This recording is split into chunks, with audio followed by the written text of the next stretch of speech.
You know like I know. Until that body shows up, he ain't dead. Everybody think you dead and gone. You got a damn superpower at the moment, man. You invisible. Now here we are, back where the we started.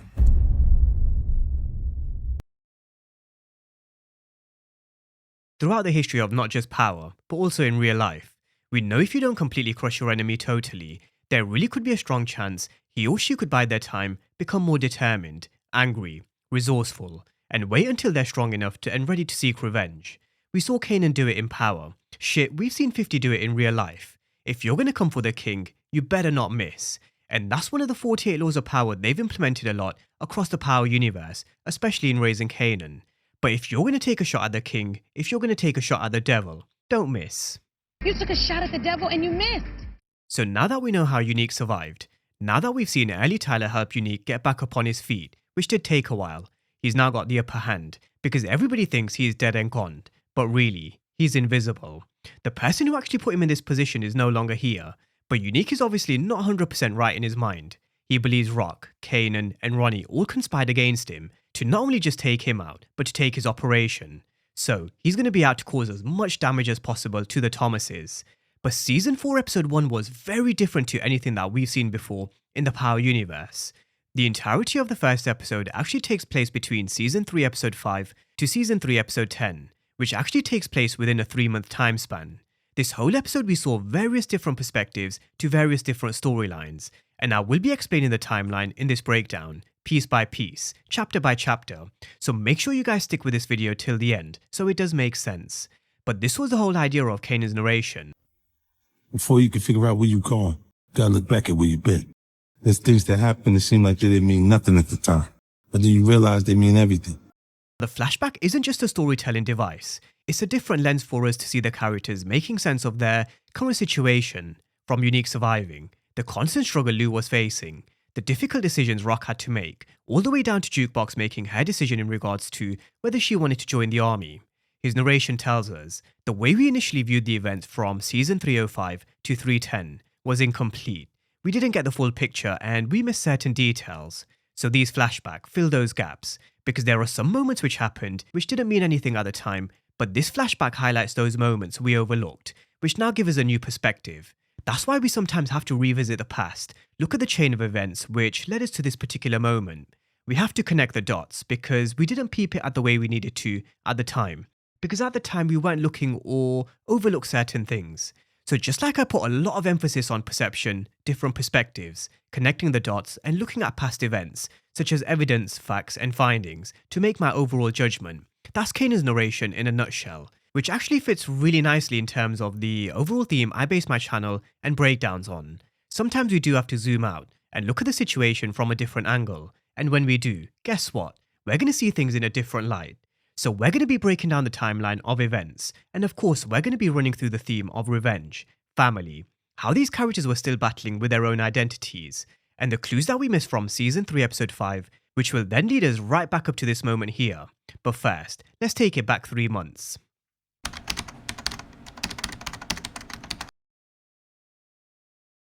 Now, towards the end of Season 3 Episode 5, we saw Ronnie and Unique getting into a fight.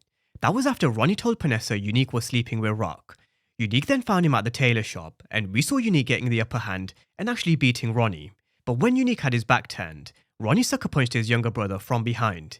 I guess if we go back to crushing your enemy totally, maybe in hindsight, Unique should have completely got rid of Ronnie there and then, and he probably wished he did. But when it's your blood, when it's your brother, someone you love, sometimes it does get complicated and blurred. You don't cross that particular line. In this game, sometimes I guess you should, because if you don't, best believe they're going to come back and do what you should have done to them. He was then left in a ditch where, at the time, many thought he was gone. Shit, even I thought he was gone, and he was actually supposed to be. Both Sasha Penn and Joey Badass confirmed in a number of interviews, Unique was actually written off the show, but it was at the time of filming the end of 305, where Joey had a change of heart. The biggest impact bringing Unique back was on Season 4, because in essence, they had to kind of rewrite Season 4, but just like Unique said in 208, until the body doesn't show up, he ain't dead. Now, Unique was actually knocked out unconscious. He suffered a really traumatic head injury, But he did manage to wake up and just about managed to make it to a telephone booth where he called early Tyler. Now, Sasha Penn did mention a while ago there was going to be a portion of season 4 which does explain how Unique survived, and this was it. A lot of people before season 4 were saying the realism went out the window the moment they brought Unique back into the show, but I disagreed. A lot of people have suffered a lot of severe head injuries and survived. A lot of people have cheated death in situations where you probably think they shouldn't or couldn't.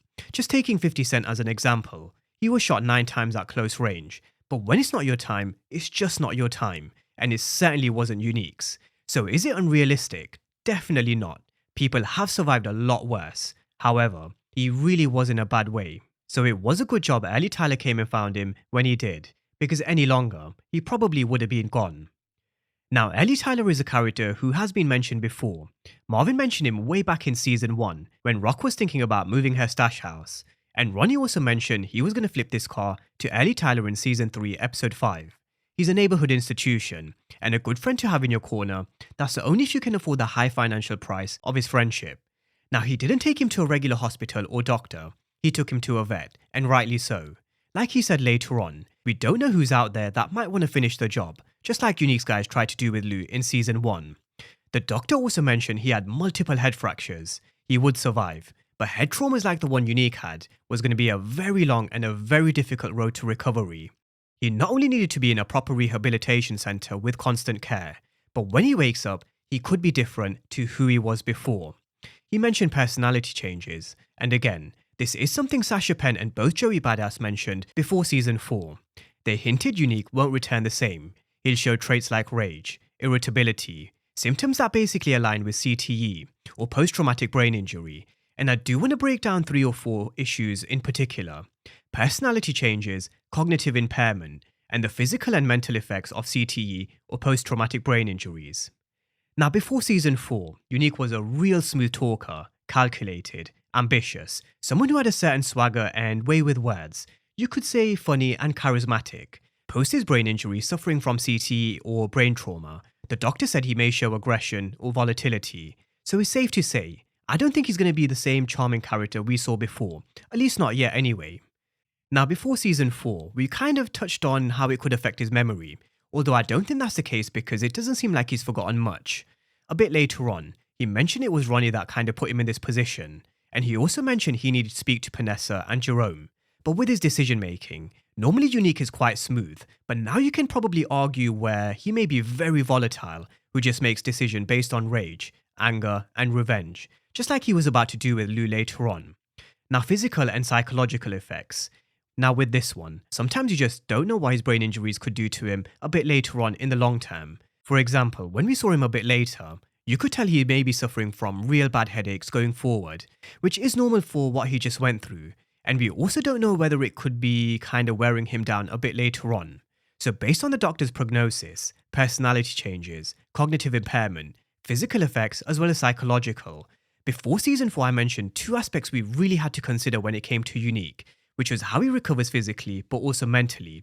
So the psychological aspect can't be overlooked either. But I think psychologically, I do feel like we're going to learn a lot more as season 4 progresses, and maybe even into season 5. So I'm sure we're definitely going to come back around to the psychological aspect in future breakdowns. Now on early Tyler himself, I think we gathered what kind of character he is. He's driven by the good old US dollar, and his price is high. I don't think he cares about whether Unique survives or not. All he cares about is whether Unique could wake up and be in a position to pay him back, but a bit more on that later on. Now over at Cafe Vu, again, Kanan's narration makes a point of how we've already seen this before, but not the exact same events. So we're still on season 3, episode 5. During that time in 305, Famous was on stage, and Jukebox also invited Aisha. Now on that point, Lou really did let Jukebox down earlier on in season 3, so just rewinding it back a couple of episodes. In 303, Jukebox was set to have an audition and Lou had a mixtape. Unfortunately, Lou went and got himself arrested where he was tossed in a holding cell overnight, so he missed Jukebox's audition. Now she killed it anyway, she made the cut because Jukebox is just that good. But that's beside the point. He still let Jukebox down, and we never really saw them revisit this conversation or hear Lou apologize to Jukebox. In this different perspective to 305, we learned that he actually did at Cafe Vu. He may have been going through his own shit, but he knows he messed up. He shouldn't have let Juke down the way he did. Now on Kanan and Aisha, We know later on he did get with Crystal, but at this moment in time in 305, this is where he met Aisha, and based on their conversation, you could really actually tell that Aisha always had a thing for Duke. Earlier on in the day, she asked whether she was still with Nicole, after Duke said she was her ex-girlfriend, and you could tell, even though she got with Kanan afterwards, it was Duke she was really interested in. Now while we were at Cafe Vu, this is also where Marvin got a pager from Stefano. He wanted to meet Marvin without Rock. Now at this point in the timeline, still being in Season 3, Episode 5, let's remember, Rock was actually picked up by law enforcement. Agent Tanner knocked on her door as she was just about to head to Cafe Vu, but instead, she spent her evening being questioned by Agent Tanner. After they were done, we saw them walking out the precinct, but in this alternative perspective of an episode, she actually turned back because she was a little peckish. And this was when I first actually questioned, no way, could she actually be pregnant? Because it really was kind of strange. Of course, we're going to come back around to her pregnancy in just a moment, but when she turned back, we actually saw her lock eyes with Detective Howard. And this stare really does feel different now that we know what Rock did towards the end of 310. Now, as she came outside and spoke to her lawyer Andre, who's actually her version of Joe Proctor or Davis McLean, he mentioned she doesn't have anything to worry about, because law enforcement don't have too much, but they would still be keeping really close tab on the Thomases, so going forward, she had to keep squeaky clean. Now rounding off the evening and the different perspective to Season 3, Episode 5, we come back around to Unique. Ellie Tyler brought him back to his place, where Unique was still in a very bad way. The doctor did the best he could, but you could tell it was going to be a long road to recovery. It's been a week and me and Jerome ain't even heard from him.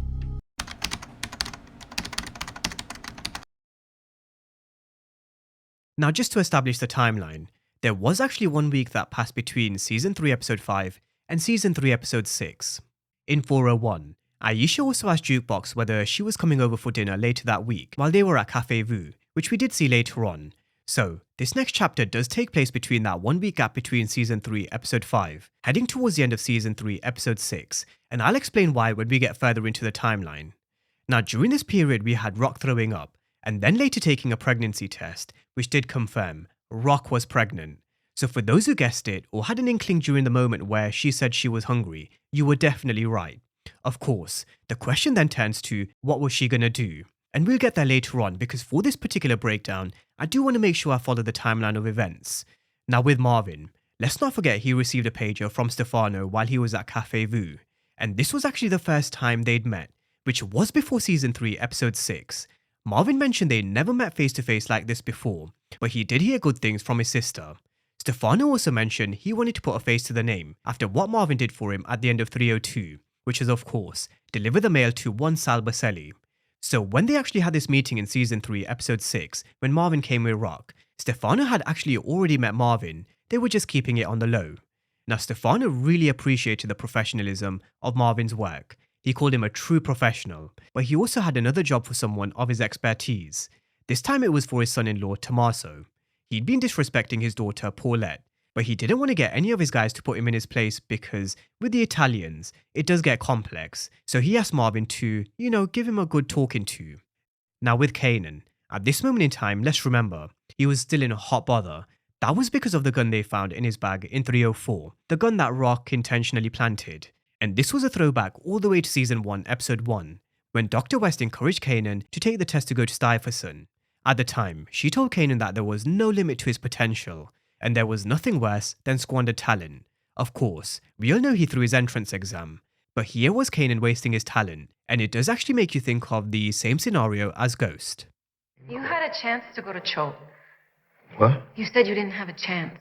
In your interview, you didn't go to Choate because you chose not to. You said you couldn't leave Tommy, remember? What would have happened if you did? Back in Power, it was said Ghost did actually have the chance to go to Choate, to go to college, and potentially forge a better path. His problem was, he couldn't leave Tommy. But Kanan also had a very similar choice. He had the chance to go to Stuyvesant, and had he done so, he would have been further away from all this chaos in Queens. His life could have been very different. Instead, he had a court case. If he didn't turn his paper in, which was on one of his grandparents, his social worker would have to report it back to the courts. Now, Kanan was reluctant to write about his grandparents because of the ongoing situation with the Thomases, and especially his relationship with Rock, which at that moment in time wasn't in a good place at all. So instead, we actually saw him go over and visit Detective Howard. He asked whether he could write about his family instead, which was a straight up no. Detective Howard didn't want him writing anything about his people, because if anybody read anything about his paper and started to connect the dots, just like Jabari did with Tariq's life in Ghost, people are going to start asking questions. People are going to stick their nose into something they're trying to keep on the low. It also makes me wonder, now that Detective Howard has been taken off the chessboard, could we actually see any of Howard's family who are said to live in Virginia? Definitely something just to keep in mind. Now with Unique, it's not been too long since he'd been beaten and left for dead. It's actually been a week tops. The doctor came back with some medication and did once again warn Early Tyler he needed proper care. He needed to be in a rehabilitation center, because when he does recover, when he does wake up, he could be dangerous. He gave the example of a German Shepherd that recently came in after being hit by a car, who had a very similar head trauma, and when the dog finally regained consciousness, he turned vicious. And based on what we know, based on some of the trailers, teasers, and upcoming scenes that we haven't seen yet for season 4, we definitely know Unique is going to be a very different kind of vicious. I also want to make a point around, could Early Tyler be in trouble? At this moment in time, he is in Unique's corner. He's helping him, but we all know he's only doing it for the money. What if Unique can't get the money? What if Early Tyler starts to become, a bit of a pest? This Unique that Ronnie has unleashed, I don't think he's going to hesitate to get rid, if he has to. So that's one to definitely keep in mind for later on in season 4. Now again, just as a reminder, we are still within the week period between season 3 episode 5 and episode 6, because this is where we also saw Jukebox having dinner with Aisha and her parents. Remember, Aisha did mention while they were at Cafe Vu, which took place in 305, that the dinner was later on that week. And with Juke, at this moment in time, she really was in two minds. On one hand, she was thinking about joining the army. On the other hand, she had a shot to do something great with music. Just like we spoke about Kanan earlier on when he had this meeting with Dr. West, Jukebox is someone who also had a different option, especially because she never really messed with what the Thomases were into. I think we know based on the teasers, Juke will also go to basic training at least, but what about after? We've been talking about how Kanan is going to turn from a pup into a wolf, but so will Jukebox. Both Kanan and Juke are about to turn up in season 4, and that in essence will help us understand how she ended up here, why she changed her surname to Ghana and also moved to Washington DC.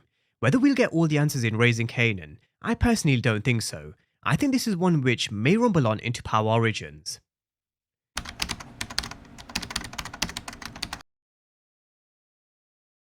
Now, what we saw play out next would have been in and around the episode 6 mark, Rock wasting no time in terminating her pregnancy. I say this is around the episode 6 mark because this is when it was pretty much confirmed to Rock that Unique was as good as dead. In 306, Panessa told Rock that Unique was missing, and later on in the same episode, we also saw Rock asking Detective Howard whether he or law enforcement had heard anything about Unique. His answer was, they found blood at the tailor shop and bone fragments on a steel pipe. He said Neek was as good as gone. So in her mind, when she told the doctor the father was dead, she actually thought he was. But Rock didn't waste any time at all. She made her decision quick and quietly, except she did tell Jukebox. But just before we get to the conversation with Jukebox, Rock did also mention to the nurse that this wasn't her first rodeo, and this is a part of Rock's past that we didn't exactly know. She has terminated a pregnancy before. It was one which was off the books. Now who that was with, who knows? From what we know, her partners included DEFCON, although that was just a front. There was also High Post, Detective Howard, Symphony, and then Unique. So I do wonder whether they'll tell us more later on, especially when and if Kanan tells her Crystal is pregnant. But it is clear, Rock is someone who still has a lot of secrets, something she shares with Juke. These two have always been close. Rock mentioned in season 1 how they used to curl up and have their girly talks, which was when Marvin was in prison. Juke also told Kanan in 105 there are certain secrets about their family he doesn't know. So I'm sure Juke knows a lot more secrets, and in fact, I do wonder if she finds out about Crystal being pregnant, whether Juke could be the one to tell Rock.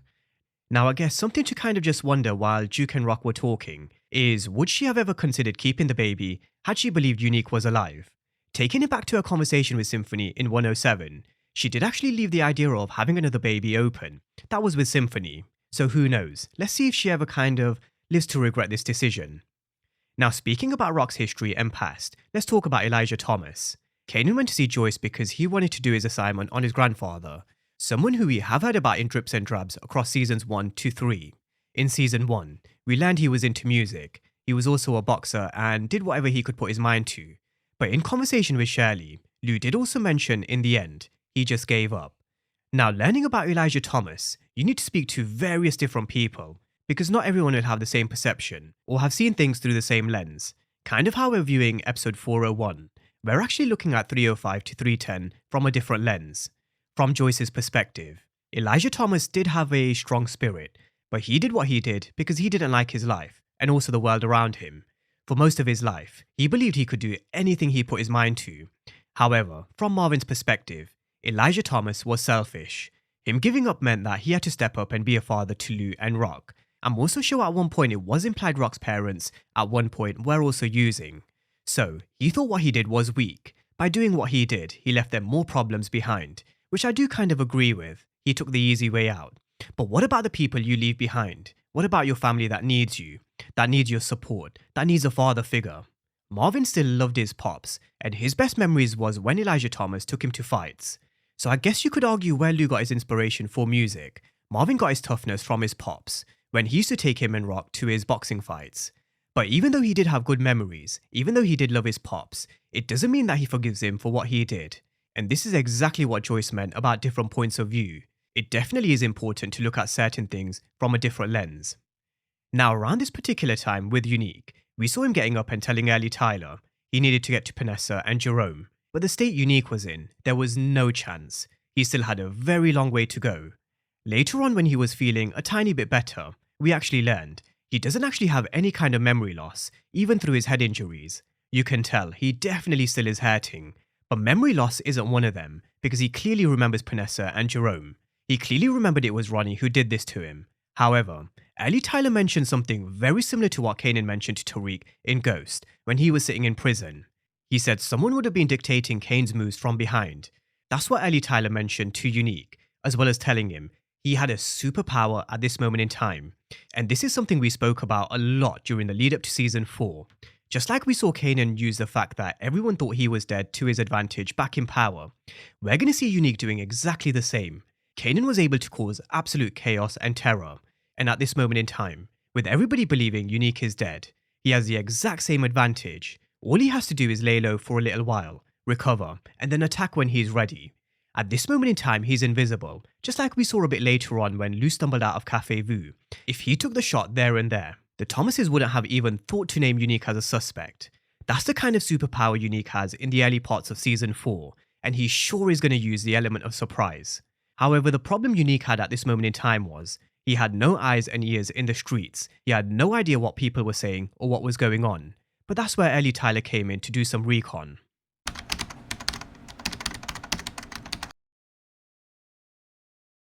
Now, what we saw next would have generally been in and around the episode 7, episode 8 mark, because this is the moment where we see Early Tyler come back and tell Unique Rock is now moving out of his old spot, which was the Chinese restaurants, and also how she was getting her supply from his old connect, which was Quan. Let's remember, she shook hands with Stefano at the end of episode 306, but 307 was when she really started to make the moves to show Quan she had what it takes and also getting the Chinese restaurants on board.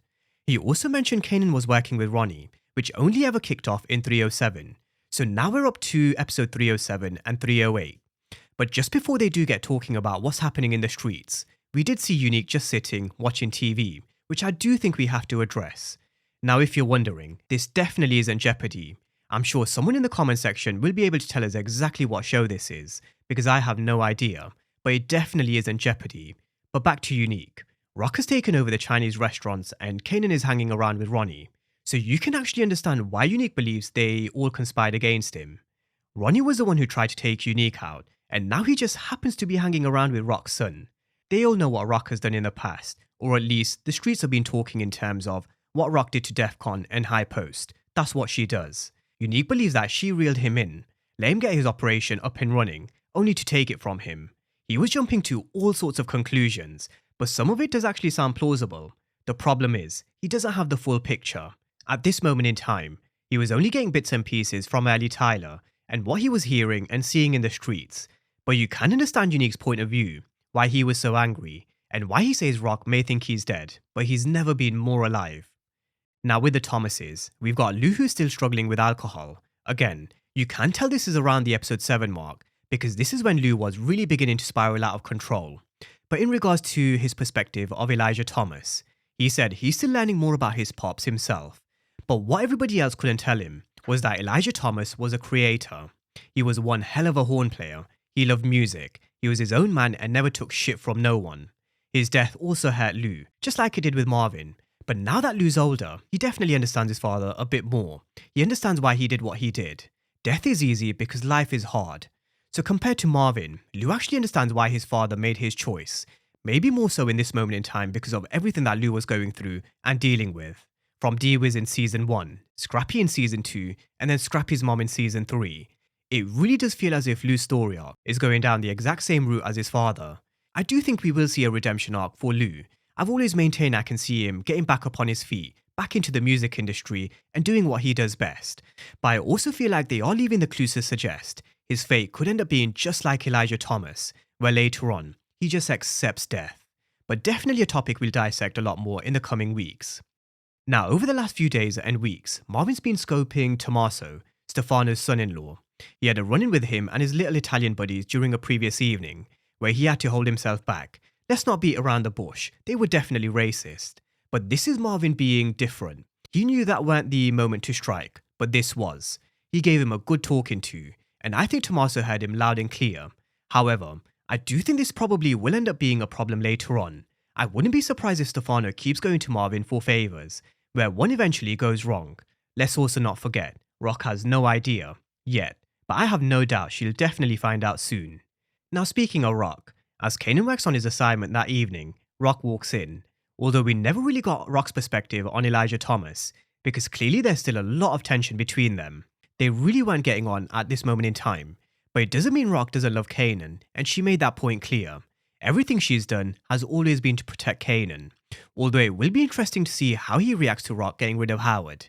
Earlier on when Kanan was speaking to Howard, he mentioned how he still wanted to try and have a relationship with Kanan, try and build this connection, which Kanan didn't exactly knock back. I do think if Howard made the effort to be a father and be there for him, I think Kanan would have definitely been open to the idea, and who knows who Kanan could have been if he did have a father figure for much of his younger years. Obviously this was taken away by Rock, along with all the other shit she's done in the past, so let's see what happens, because at this moment in time, we're still in the timeline of season 3. So again, just as a reminder, we're still before the events of 308, because we also see Unique who's slightly better upon his feet, able to drive, scooping out a situation, where he sees Ronnie and Juliana. She's still alive, and we know she was taken out by Rock at the end of season 3, episode 8. Jukebox also mentioned to Mr. Bingham she was thinking about joining the army, and Lou is still in Queens. He still hasn't spiraled completely out of control after he got rid of Scrappy's mom, so definitely just before 308 in terms of the timeline for this particular episode. But on Lou, while he was at Cafe Vu, we actually saw the return of Jessica Figueroa, Famous's sister. The last time we saw her was early in season 2 when she left to pursue a career in LA. Whether we see her again and whether it's a hint at her returning to potentially help Famous with everything he was going through a bit later on in the timeline in terms of being picked up by law enforcement, who knows, let's wait and see. With Kanan, we saw him continuing to run his and Ronnie's operation, with one of his workers asking for a bit of a pay rise, and this is where I do think Kanan could do with some mentoring. We definitely know he's going to step it up a level in season 4, but never underestimate the role of a good woman by your side. There definitely is a lot of mixed opinions on Tasha, but in moments back in OG Power, she was there advising and helping Ghost when he needed help, but Crystal giving him advice in terms of how he can control money. When everybody's going one way, you go the other. Having a good woman by your side giving you the right advice is definitely priceless. Now in terms of the timeline, at this moment in time, Kanan didn't know she was pregnant. That happened a bit later on because we haven't reached season 3 episode 10 just yet. So I do assume that question should be either answered in 402 or 403. But as they were talking, he received a call from the hospital because Grandma Joyce Thomas had fainted. And then he later found out Joyce has kidney cancer, and she asked Kanan to keep it to himself.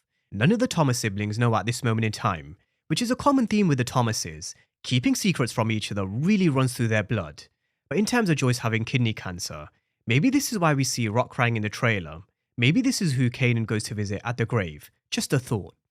Now again, this would have been just before episode 309, because we know at the beginning of season 3, episode 9, Lou was a wreck. He was drinking and driving, had this altercation with his store owner and went missing. Rock then had Detective Howard find him, and from there, they took him to Cedar Shores. So, this moment right here where Unique was just about to pop Lou definitely happens just before 309, before Lou went on an absolute bender. And aren't we glad Shirley came out when she did? But this right here, this is what Unique can do. He can be invisible. He can attack when people are least expecting it, just like Kanan did back in Power. And this is what I expect him to do for majority of the first half of Season 4. He will cause absolute terror in the streets, all while staying invisible.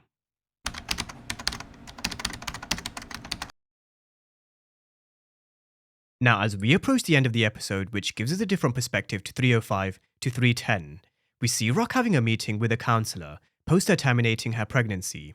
In normal circumstances, the counsellor probably has to comfort her patient and listen as they talk through their trauma. But Rock is just built different. She's seen and done things the average woman hasn't. And just like she said to Unique in Season 1, out of her pain comes strength. She also said something very similar to what she told Lou's therapist in 310. Her feelings are good. Nobody needs to worry about them, and nobody needs to worry about her. And we all know Rock is a tough cookie. But there will be a moment where she does break. Let's see how, and how she handles this situation here. But until that happens, we know Rock can deal with just about anything.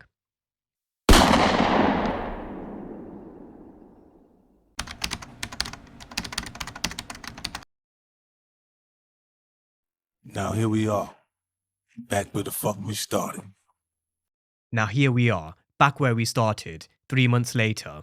Unique was here scoping the warehouse. He was watching, plotting his next move. He was always watching from afar, seeing things from a different lens. Watching Ronnie run with Juliana, Rock running his operation, and then everything that happened at this warehouse.